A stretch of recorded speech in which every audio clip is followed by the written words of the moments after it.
Good morning बच्चों। आज class seventh का चैप्टर सेकंड ज्योग्राफी का हम स्टार्ट करने जा रहे हैं। ठीक है ना। मैंने जो रेफरेंस लिया हुआ है एनसीईआरटी लिया है और आज चैप्टर का नाम है हमारी पृथ्वी के अंदर। ठीक है, inside our earth. Inside our earth लिख देता हूँ मैं यहाँ पे, इनसाइड आवर अर्थ। मतलब इसमें हमें क्या पढ़ेंगे, हम पढ़ेंगे हमारी पृथ्वी के अंदर क्या क्या है। ठीक है ना। और उससे क्या क्या हो सकता है, और जो हमारी बाहर जो संरचनाएं हम देखते हैं, जैसे चट्टान देखते हैं, पर्वत देखते हैं, वो कैसे बनी है। ठीक है। और उसके बनने के लिए क्या चीज़ें अंदर हमारी पृथ्वी के अंदर हैं जो कि कारण है। ठीक है ना। चलिए पढ़ते हैं। तो हमारी पृथ्वी के अंदर जो है हम क्या क्या देखेंगे, हम देखेंगे जो लेयर्स हैं। तो लेयर में देखते हैं हम क्या क्या है हमारी पृथ्वी के अंदर। जो हमारे यहाँ है वो है जी अपना, मेनली तीन चीज़ पढ़ना है अपने को, कोर, मेंटल और क्रस्ट। और उससे पहले हमें क्या पढ़ना है, उससे पहले पढ़ना है हमें कि हमारे अंदर, हमारे जो पृथ्वी पे होता है वो लावा क्या होता है, मैग्मा क्या होता है। ठीक है ना। ये सब क्या होता है वो पढ़ना है पहले। तो वो पढ़ लेते हैं पहले तो लावा या मैग्मा क्या होता है वो बता देता हूँ पहले आपको मैं। जो पृथ्वी के अंदर हमारा पिघला हुआ पदार्थ है, ठीक है, पृथ्वी के अंदर जो पिघला हुआ पदार्थ है उसे हम क्या बोलते हैं, मैग्मा बोलते हैं। ठीक है, क्या बोलते हैं, मैग्मा। तो लिख देता हूँ मैं, मैग्मा किसे बोलते हैं, मैग्मा। हमारे पृथ्वी के अंदर, हमारे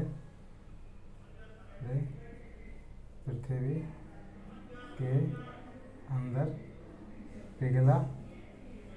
पिघला पदार्थों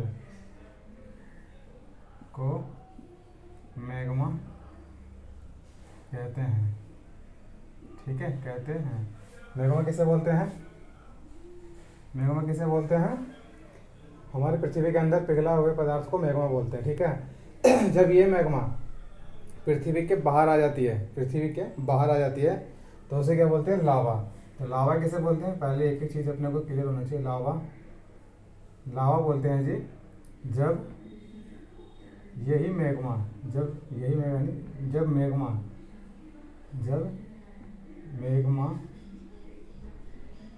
पृथ्वी के ऊपर चली आती है कुछ परिस्थितियों के कारण आती है, तो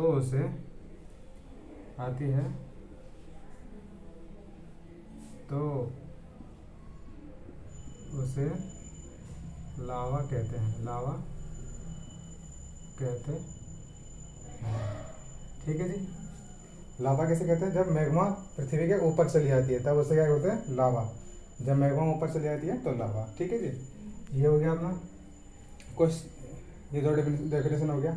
एक फैक्ट और क्या है कि जब हम 32 मीटर गहराई के जाते हैं ना अंदर, जब पृथ्वी के आउटर लेयर जो है अपना लिथोस्फीयर से, हम लिथोस्फीयर कैसे बोलते हैं बता देंगे हम, जो अपना ज़मीन है उससे नीचे 32 मीटर जब भी जाएंगे तो 1 सेंटीग्रेड टेम्परेचर बढ़ जाएगा। ठीक है, क्या हो जाएगा, तो एक फैक्ट याद कर लीजिए। फैक्ट है, जब हम 32 मीटर नीचे जाते हैं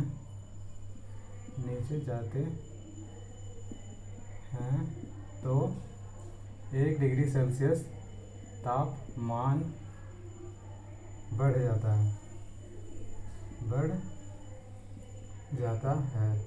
ठीक है, जब भी हम 32 मीटर नीचे जाएंगे धरती के, 1 डिग्री सेल्सियस बढ़ जाता है। ठीक है, 1 डिग्री सेल्सियस तापमान बढ़ जाता है। दूसरा फैक्ट क्या कि पृथ्वी की त्रिज्या 6371 किलोमीटर है। 63,371 किलोमीटर है। ठीक है, ये 4 फैक्ट आपको पता होना चाहिए। क्या, मैग्मा हमारे पृथ्वी के अंदर पिघला पदार्थ को मैग्मा बोलते हैं। ठीक है, लावा कैसे बोलते हैं, जब मैग्मा पृथ्वी के ऊपर चली जाती है तो उसे लावा कहते हैं। जब हम 32 मीटर नीचे जाते हैं, कितना मीटर, 32 मीटर नीचे जाते हैं तो 1 डिग्री सेल्सियस तापमान बढ़ जाता है। पृथ्वी की तिरछा 6371 किलोमीटर है। ठीक है, ये 4 फैक्ट आपको पता होना चाहिए था। आई होप आप लोगों को समझ में आ गया होगा। ठीक है, इसका हम यूज़ भी करेंगे अभी 4 चीज़ों का, पर ये आपको समझना ज़रूरी था। ठीक है, और एक और चीज़ बता देता हूँ आपको मैं कि पृथ्वी के आउटर जो सरफेस है, सबसे ऊपरी परत जिस पे हम रहते हैं, उसे हम लिथोस्फीयर कहते हैं। किसे बोलते हैं, लिथोस्फीयर, हिंदी में लेते हैं, हिंदी में लिथोस्फीयर किसे बोलते हैं, पृथ्वी के लिथोस्फीयर, पृथ्वी की ऊपरी सतह को लिथोस्फीयर कहते हैं। क्या बोलते हैं, लिथोस्फीयर कहते हैं। ठीक है जी, आगे आपको समझ में, दोबारा बता दूं एक बार। मैग्मा, पृथ्वी के अंदर जो भी पिघला पदार्थ है उसे मैग्मा बोलते हैं। जब मैग्मा पृथ्वी धरती के ऊपर आ जाती है, ठीक है, यानी कि लिथोस्फीयर पर आती है, तो उसे लावा बोलते हैं। जब हम 32 मीटर जब भी धरती के नीचे जाते हैं तो 1 डिग्री सेल्सियस तापमान बढ़ जाता है। पृथ्वी की तिरछा 6371 किलोमीटर है। लिथोस्फीयर पृथ्वी की ऊपरी सतह को कहते हैं। ठीक है, पृथ्वी की ऊपरी सतह को लिथोस्फीयर कहते हैं। इतना समझ में आ गया आपको? ठीक है, अब इन सारे टर्म्स का यूज़ होगा जब आगे आपको संरचना बताई जाएगी, पृथ्वी के आंतरिक संरचना। ठीक है, इंटरनल स्ट्रक्चर ऑफ अर्थ।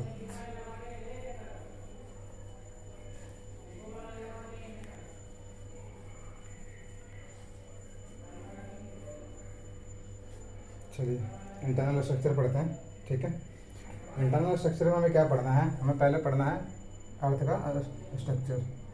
देखिए,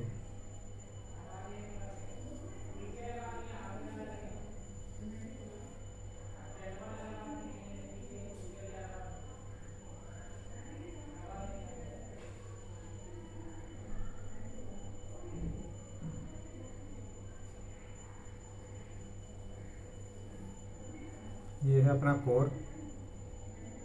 ठीक है, ये है मेंटल, पागल वाला मेंटल मत समझना कहीं आप सोचो पागल वाला मेंटल है ये। और ये है क्रस्ट, बाहर लिख देता हूँ मैं, क्रस्ट। ठीक है ना, कोर, मेंटल, क्रस्ट। ठीक है, तो मैंने जैसे कि आपको बताया, हम पृथ्वी से, देखिए अब इसमें जो अपना क्रस्ट है उसकी तिरछा कितनी है, ठीक है, और मेंटल की तिरछा कितनी है, और कोर की तिरछा कितनी है, अपने को ये पता होना चाहिए। इसका मतलब क्या होगा, जैसे कि आपको समझाता हूँ मैं, पहले लिखवा देता हूँ मैं। जैसे कि यहाँ तक जो डिस्टेंस है ये 35 किलोमीटर है, 35 किलोमीटर। जो किसका पार्ट है ये है क्रस्ट का बोल लीजिए, ये लिथोस्फीयर का बोल लीजिए। ठीक है ना, क्रस्ट क्या बोल लीजिए, क्रस्ट की तिरछा, ये क्रस्ट की तिरछा मतलब क्या है, मतलब ये है कि 35 किलोमीटर के बाद क्रस्ट खत्म हो जाएगा। ठीक है ना, कौन क्या स्टार्ट हो जाएगा, मेंटल स्टार्ट हो जाएगा। आप देखिए, अब ये क्रस्ट हो गया, अब ये हो जाएगा अपना मेंटल। ठीक है ना, ये क्या हो जाएगा, मेंटल।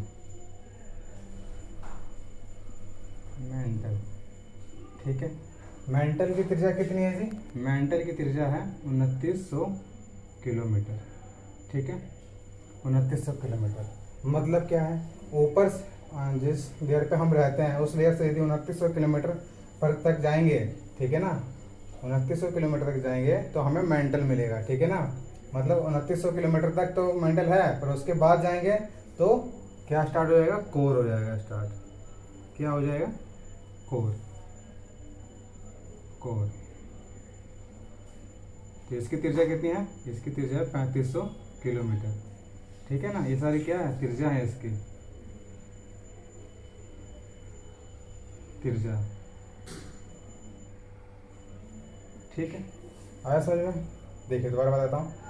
जिस लेयर पे हम रहते हैं उस लेयर से यदि 35 किलोमीटर नीचे जाएंगे हम, तो क्रस्ट की त्रिज्या खत्म हो जाएगी, ठीक है ना। यानी कि ऊपर के लेयर से 35 किलोमीटर तक क्या है, क्रस्ट है, इस तरह समझ लीजिए। और जैसे ही हम, और उसके बाद हम जाना शुरू करते हैं, क्रस्ट के बाद और नीचे जाना शुरू करते हैं, तो 2900 किलोमीटर तक क्या मिलेगा, मेंटल मिलेगा, ठीक है ना। जो भी पार्ट मिलेगा उसे मेंटल बोलेंगे, ठीक है ना, जो कि सख्त है काफ़ी ज़्यादा, ठीक है। उसके बाद भी हम नीचे और जाना शुरू करते हैं 3500 किलोमीटर तक, जो कि हमारा अर्थ का सेंटर तक हो जाएगा। तो क्या हो जाएगा अपना, तो अपना कोर मिल जाएगा, कोर खत्म हो जाएगा, सेंटर पे पहुंच जाएंगे बिल्कुल, ठीक है ना। यानी कि जहाँ जो कि मोल्टेन स्टेज में है, किस स्टेज में है ये मोल्टेन में है, मतलब पिघले हुए में है, पिघले हुए पदार्थ हैं यहाँ पे सारे, और मेंटल में सख्त हैं सारे, ठीक है ना। और क्रस्ट तो आपको पता ही है कि लिविंग वाला एरिया है, ठीक है। और इसी क्रस्ट के पास एक लिथोस्फीयर की लेयर बन जाती है, मतलब लिथोस्फीयर, इसी में ही हम रहते हैं, लिथोस्फीयर यही है, ठीक है। पृथ्वी के रहने वाला पार्ट लिथोस्फीयर है, ठीक है। तो ये आपको समझ में आ गया, मतलब ये समझना जरूरी था आप लोगों को, इसलिए आपको बताया मैंने, ठीक है। चलिए, तो आई होप ये समझ में आ गया होगा आपको। अब देखिए, मैं एक चीज़ बताना ही चाह रहा था कि कोर में क्या है, पिघला पदार्थ है, पिघला पदार्थ, ठीक है, पदार्थ। अब पिघला पदार्थ है तो इसमें एक चीज़ आया है, क्या वर्ड आया, पदार्थ। क्या आया है, पदार्थ। पदार्थ मतलब मैटर।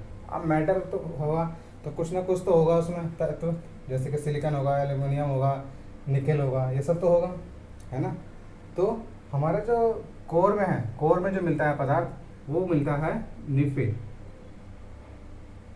ठीक है, निकेल प्लस में आयरन, ठीक है, निफे मिलता है। और जो मेंटल में मिलता है, मेंटल के पास आसपास मिल जाता है, वो मिल जाता है अपना, क्या मिलता है, सियाल, ठीक है, सियाल। और ऊपर मैग्नीशियम, सीमा, ठीक है, सीमा और सियाल, ठीक है जी, इस तरह। और ये सीमा सिवाल क्या है ये बता देता हूँ मैं। सीमा है सिलिकॉन और मैग्नीशियम, और सियाल क्या है, सिलिकॉन और एल्युमिनियम, ठीक है। और कोर में क्या मिलता है, निफे, यानी कि निकेल और आयरन। इस तरह जो है लेयर बाय लेयर में अलग अलग तत्व मिलते हैं हमें, ठीक है। सेंटर में मिल जाता है निफे, उसके बाद सियाल मिल जाता है, उसके बाद सीमा मिल जाता है, ठीक है। तो अपने को ये पता होना चाहिए कौन सा पदार्थ कहाँ मिलता है, ठीक है।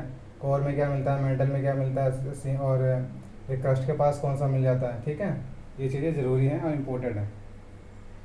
तो क्या आप लोगों को समझ में आ गया होगा है वो, ठीक है। दोबारा बता देता हूँ इस चीज़ को। कोर में क्या मिलता है, निकेल मिलता है और आयरन मिलता है। मेटल में क्या मिलता है, सिलिकॉन और एल्युमिनियम मिलता है। क्रस्ट में क्या मिलता है, सिलिकॉन और मैग्नीशियम मिलता है, ठीक है। तो आप लोगों को समझ में आ गया होगा ये चीज़ें, तो इसे याद कर लीजिएगा, इसी तरह स्ट्रक्चर बना के थोड़ा सा आसान वे में, ठीक है।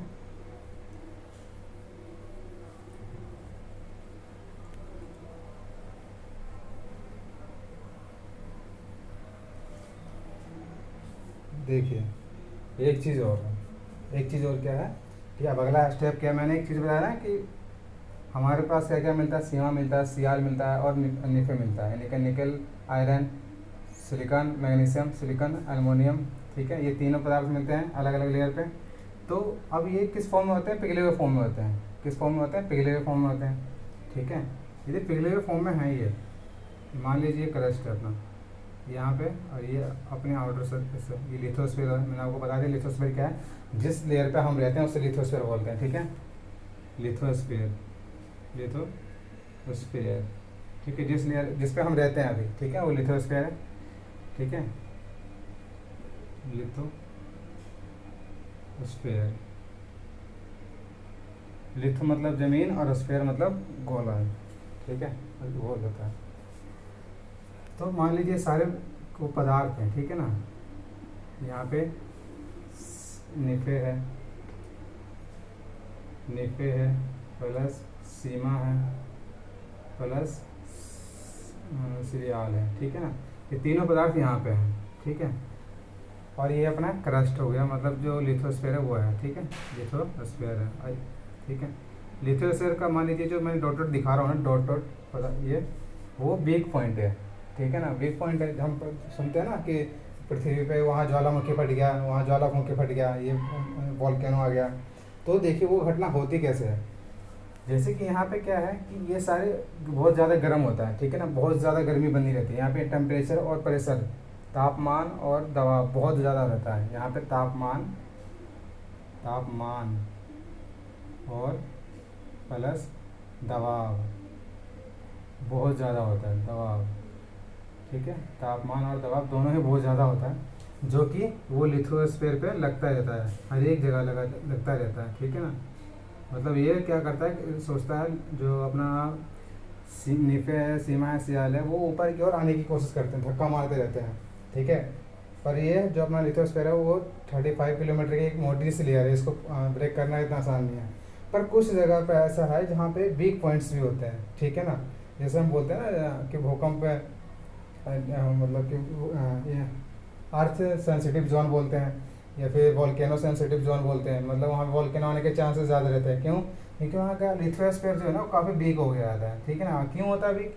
क्योंकि हम वहाँ पे माइनिंग करते हैं, ठीक है ना। माइनिंग में क्या होता है, हम लिथोस्फीयर को तो ड्रिल आउट करते हैं, है ना, छेद करते हैं, माइनिंग करते हैं और चीज़ें निकालते हैं, तो वो लेयर क्या होता है, वीक पड़ जाता है, ठीक है। वहाँ पे लेयर वीक पड़ जाता है, तो वहाँ से क्या होता है कि वो वॉल्केनो इस तरह, मतलब कि इस तरह जो ये मैग्मा जो है वो सारा बाहर आना शुरू होता है, ठीक है ना। ये जो मैग्मा है ये सारा बाहर आ जाता है। ये अभी तो मैग्मा के फॉर्म में होगा, मैग्मा होगा ना, मैग्मा, ये सारे पिघले पदार्थ में, तो ये मैग्मा है। तो ये मैग्मा बाहर आ जाता है, जो वहाँ पे वीक एरिया होता है, ठीक है ना, उसे फाड़ के, ठीक है। ये मैग्मा आता है तो ये बाहर आ जाता है, जैसे हम लावा बोलेंगे, ठीक है, जैसे हम लावा बोलेंगे। ये लावा क्या होता है कि बाद में यहाँ ठंडा पड़ जाता है, ठीक है, ऊपर आ जाता है। जितना आना होता है ऊपर प्रेशर, मतलब कि मान लीजिए यहाँ से 5 kg 10 kg, हाइपोथेटिकली मान रहा हूँ, 10 kg का प्रेशर हो जाया था तो 10 kg ऊपर आ गया, बाकी फिर ठंडा पड़ जाएगा, फिर ये सॉलिड हो जाएगा, जो धीरे धीरे ठंडा होना शुरू हो जाएगा। शुरू में तो गर्म होगा बहुत ज़्यादा, पर धीरे धीरे धीरे तापमान ठंडा होगा और ये जो वो पिघली अवस्था में था वो ठोस अवस्था में होना शुरू हो जाएगा। जैसे कि आप घर में भी देखते हैं, ठीक है ना, कि आपने देखा होगा लोहा पिघलता है, फिर ठंडा होने के बाद वापस सॉलिड हो जाता है। सेम टाइप इसी तरह होता है यहाँ पे कि लावा पहले तो पिघला हुआ पदार्थ होता है, फिर धीरे धीरे ठंडा होते होते ये सॉलिड हो जाता है, मतलब ठोस हो जाता है, ठीक है ना। ठोस होने के बाद इसी को हम क्या बोल देते हैं, चट्टान बोल देते हैं। क्या बोल देते हैं? चट्टान या फिर रॉक, ठीक है, चट्टान या रॉक बोल देते हैं। आगे समझे आपको? तो रॉक किससे बना? रॉक बना मैग्मा या लावा से, ठीक है ना। जब लावा ठंडा हो गया तब क्या बना? चट्टान। लावा के ठंडा होने से बना रॉक या चट्टान, ठीक है ना, चट्टान बन गया। आगे समझना आपको? तो यही है। तो आपको मैंने इसमें क्या बताने की कोशिश की है? मैंने ये बताने की कोशिश की है कि रॉक बनता कैसे है, चट्टानें बनती कैसी हैं, ठीक है ना। फिर मैं बताऊंगा आपको इसके टाइप्स। तो दोबारा बताता हूँ एक बार मैं, जो अपना लिथोस्फीयर के नीचे जो भी अपना पदार्थ है, नीफे, सियाल और सीमा सियाल, वो उसमें है वो पिघली अवस्था में होता है, ठीक है। और वहाँ का तापमान और दबाव बहुत ज़्यादा होता है, जिससे कि वो ऊपर की ओर लिथोस्फीयर में इस तरह जो हमारा लिथोस्फीयर है उस पर क्या दबाव इस तरह बनाता रहता है। जहाँ पे वीक पॉइंट मिलता है इस तरह वो ज्वालामुखी के फॉर्म में मैग्मा बाहर आ जाता है, ठीक है ना। और मैग्मा बाहर आने के बाद क्या हो जाता है, वो जम जाता है, ठंडा होने के होकर जम जाता है और वही चट्टान बन जाता है, ठीक है ना। तो उस तरह इससे बनी चट्टान को हम क्या बोलते हैं वो अभी आपको बताता हूँ मैं, ठीक है ना। तो इतना समझ में आ गया होगा आपको। ये चीज़ें थोड़ी आराम से समझने वाली होती है, इसलिए थोड़ा आराम से बता भी रहा हूँ और आराम से समझिए भी इसे, ठीक है, क्योंकि थोड़ा टेक्निकल हो जाता है अपना ज्योग्राफी का ये चीज़। फिर देखिए अब मैंने क्या बोला था आपको कि लावा ठंडा होगा, चट्टान बन गया, या मैग्मा बोल दीजिए। मैग्मा तो नीचे बोलते हैं, धरती के नीचे वाला, और ऊपर वो क्या बोलते हैं? लावा बोलते हैं। लावा ठंडा हो गया, चट्टान बन गया। अब हमें देखना चट्टान कितने तरह के चट्टान होते हैं, ठीक है ना, कौन से चट्टान कैसे बदलते हैं। तो देखिए, जब सबसे जो पहले चट्टान बनता है लावा से बने चट्टान जो होते हैं वो होता है इग्नियस, वो होता है अग्न्य अग्न्य अग्न्य या फिर इग्नियस इग्नियस रॉक, अग्न्य चट्टान। ठीक है, अब देखिए इसके बारे में पहले बता देता हूँ मैं। वैसे होते 3 तरह के हैं, पर आपको पहले इसके बारे में बता देता हूँ मैं। देखिए, मतलब इसको हम क्या क्या बोलते हैं, इसको हम प्राइमरी रॉक भी बोलते हैं, प्राइमरी रॉक। ठीक है, प्राइमरी रॉक या फिर प्राइमरी रॉक भी बोलते हैं, या पहली चट्टान बोल लीजिए। ठीक है ना, पहली चट्टान बोल लीजिए, पहली चट्टान। ठीक है, प्राइमरी रॉक या पहली चट्टान बोलते हैं इसे, जो किसमें जो कि जिसमें जो प्योरली किससे बना हुआ है, जो अपना लावा था उससे बना हुआ है। ठीक है ना, इसमें कोई भी हमारा जो अर्थ के ऊपर था, लिथोस्फीयर पे था, उसका कोई मिलावट नहीं है। ठीक है ना, तो इसमें काफ़ी मतलब इम्पोर्टेंट सब मिनरल्स मिल जाते हैं। ठीक है, मिनरल्स मिलते हैं, मतलब सिलिकॉन, एल्यूमिनियम, ये सब मिलता है। ठीक है ना, काफ़ी चीज़ें। अब दूसरा क्या होता है, दूसरा देख लीजिए एक बार। दूसरा होता है, अब यही दूसरा अपना होता है सेडिमेंट्री रॉक। सेडिमेंट्री रॉक कैसे बनता है, अब सादी चट्टानें बोलते हैं हिंदी में से, अब सादी चट्टान।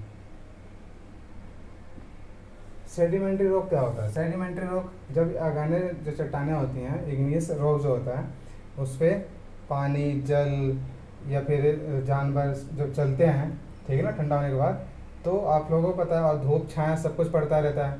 तो मान लीजिए ये पर्वत है, ये पहाड़ है, ठीक है ना, इसमें धूप छाया बारिश सब कुछ पड़ रहा है, तो धीरे धीरे आपको पता है ये ऊपर का लेयर क्या होता है,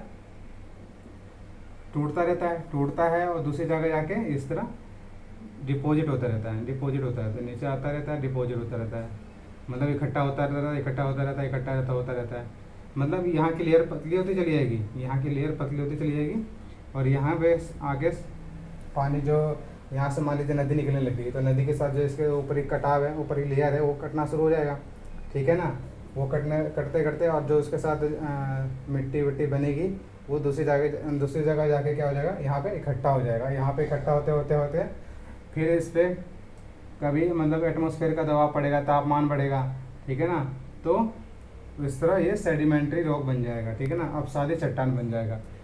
वो बना किससे, इग्नियस रॉक से ही बना है, पर उसके बनाने वाले कारक कौन कौन से हैं, पानी, जल, हवा, धूप, मिट्टी। ठीक है ना, और बाहरी मानव एक्टिविटी। ठीक है ना, इन सब के कारण क्या बन गया, ये अपसादी चट्टान बन गया, अपसादी चट्टान है। ठीक है, तो इसमें ह्यूमन एक्टिविटी भी शामिल है, प्लस में नेचुरल एक्टिविटी भी शामिल है। ठीक है, समझ में आ गया सेडिमेंट्री रॉक क्या होता है।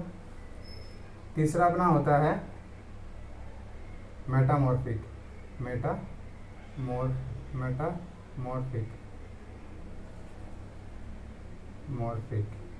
रॉक।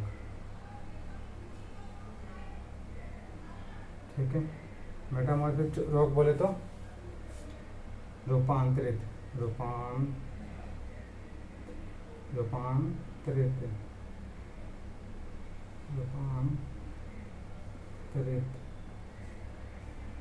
चट्टान।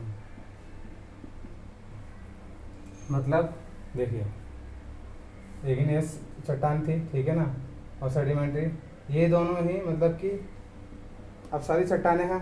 अब ये प्रेशर मान लीजिए, इसमें काफ़ी प्रेशर पड़ता रहा, मतलब कि ह्यूमन एक्टिविटी के कारण लोग गए इधर उधर घूमे, प्रेशर, कभी बारिश हुआ, कभी कुछ हुआ, और अंदर ये काफ़ी इकट्ठा हो गया। काफ़ी इकट्ठा होने के बाद अंदर का तापमान बढ़ने लग गया। ठीक है ना, अंदर का तापमान बढ़ने लग गया, तो जो चीज़ें थी वो क्या होता है कि एलिमेंट में तापमान बढ़ने के बाद वो अपना क्या मतलब फॉर्म चेंज करते हैं। ठीक है ना, फॉर्म चेंज करते हैं।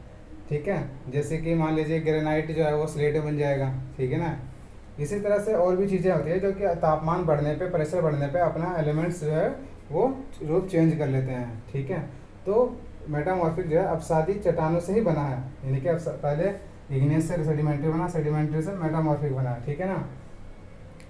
तो इस चीज़ को हमें ये समझना है, ठीक है, कि मेटामॉर्फिक किससे बना है, अपसादी चट्टानों का तापमान और प्रेशर जब बढ़ जाता है तो उसके कुछ एलिमेंट्स जो है वो रूप चेंज कर लेते हैं, तो उसी को हम मेटामॉर्फिक चट्टानें बोलना शुरू करते हैं। जैसे कि मेटामॉर्फिक का ही जो अपना संगमरमर बना है वो चूना पत्थर से संगमरमर बन गया है। चूना पत्थर में पहले तो चूना पत्थर ही था वो, पर उसका तापमान और प्रेशर जैसे जैसे बढ़ता चला गया सेडिमेंट्री रूप में, तो वो मेटामॉर्फिक चट्टान में कन्वर्ट हो गया। उसी मेटामॉर्फिक का से हमने क्या प्राप्त कर लिया, संगमरमर प्राप्त कर लिया, जो कि ताजमहल में लगा हुआ है, ठीक है ना। तो इस तरह इग्नियस से ही सेडिमेंट्री बनता है, सेडिमेंट्री से ही मेटामॉर्फिक बन जाता है, ठीक है। और इसमें एक ही मतलब दो चीज़ मेन रोल प्ले करते हैं, तापमान और दबाव, ठीक है ना। तापमान और दबाव जो है मेन रोल प्ले करते हैं। आपको ये रोक का एक बार वो बता देता हूँ साइकिल, आपको थोड़ा और क्लियरिटी हो जाएगा। देखिए सबसे पहले क्या हुआ है, यहाँ पे लिखा था रॉक साइकिल, ठीक है। रॉक साइकिल इंपोर्टेड है आपको समझने के लिए, ये लास्ट है अपना। तो देखिए इग्नियस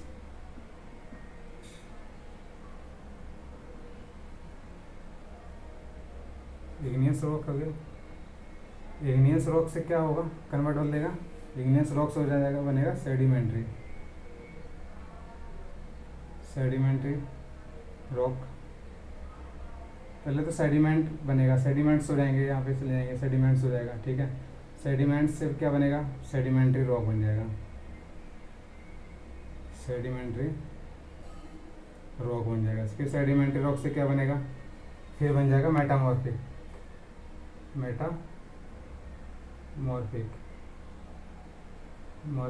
रॉक, मेटामॉर्फिक रॉक बन जाएगा, ठीक है। फिर मेटामॉर्फिक रॉक से फिर ये साइकिल यहाँ कंप्लीट हो जाएगी, ठीक है। मेटामॉर्फिक से अब देखिए यहाँ पे दो चीज़ें हैं कि मेटामॉर्फिक और सेडिमेंट्री रॉक और मेटामॉर्फिक दोनों अलग अलग नहीं हैं, ठीक है। दोनों अलग अलग नहीं है, ये दोनों एक दूसरे से कन्वर्ट होते रहते हैं, ठीक है। तो ये मान लीजिए सेडिमेंट्री रॉक है, पर उसमें कुछ ऐसे एलिमेंट है जो तापमान और प्रेशर के बाद नहीं चेंज होता है, तो सेडिमेंट्री में रह जाएंगे, पर कुछ चेंज हो जाते हैं तो वो मेटामॉर्फिक में आ जाएंगे, ठीक है। इसलिए ये इंटरचेंज निशान लगाया हुआ है। और काफ़ी बार ये होता है कि इग्नियस रॉक से ही सीधा मेटामॉर्फिक में भी कन्वर्ट चीज़ें हो जाती हैं, ठीक है, सेडिमेंट्री नहीं बनता है। मतलब इग्निशन रॉक में भी यदि टेम्परेचर और प्रेशर बहुत ज़्यादा बढ़ जाता है इंटरनली, तो सीधा मेटामॉर्फिक में कन्वर्ट हो जाएगा रॉक। क्यों? क्योंकि रॉक कुछ नहीं है, मिनरल्स का सारा उसमें खेल है, ठीक है ना। उसमें जो मिनरल्स है, मिनरल्स क्या है, आयरन है, निकल है, मतलब कि सिलिकॉन है, अमोनियम है, मैग्नीशियम है। यदि ये फॉर्म चेंज करेंगे तो मेटामॉर्फिक में कन्वर्ट हो जाएंगे, ठीक है ना, और सेडिमेंट्री में कन्वर्ट नहीं होंगे, ठीक है। तो ये इग्निशन रॉक का अपना होता है फॉर्म, ठीक है। और एक इसको ना समझ के ये समझ लीजिए कि इग्निशन है, ठीक है, और ये लिथोस्फीयर ले लीजिए, लिथोस्फीयर मतलब क्या हुआ कि मेटामॉर्फिक है, फिर वहाँ पे चलते इससे भी यदि कटाई होती है तो कटाई होते होते वो मिट्टी के फॉर्म में मिट्टी बनती चली जाती है और लिथोस्फीयर का लेयर मोटी होती चली जाती है, ठीक है ना। जो कि अपनी मिट्टी हम देखते हैं ना, मिट्टी में पढ़ेंगे आगे जाके, खादर बांगर ये सब पढ़ेंगे, तो वो इसी सबसे होगा, ठीक है ना। इन्हीं चट्टानों से पानी आएगा और पानी के साथ वो जलोढ़ मिट्टी भी आएगी, जलोढ़ मिट्टी में हम पढ़ेंगे कौन सी खादर होती है, कौन सी बांगर होती है, ठीक है। तो लिथोस्फीयर की लेयर बन जाएगी, बस इतना ही है, ठीक है जी। थोड़ा सही से लिखना लिथोस्फीयर क्या होता है, लिथोस्फीयर, ठीक है। तो आई होप आप लोगों को समझ में आया होगा, ये चैप्टर इतना ही था, ठीक है ना। तो आपको कैसा लगा चैप्टर बताइएगा, और शेयर एंड लाइक ज़रूर करिएगा। धन्यवाद।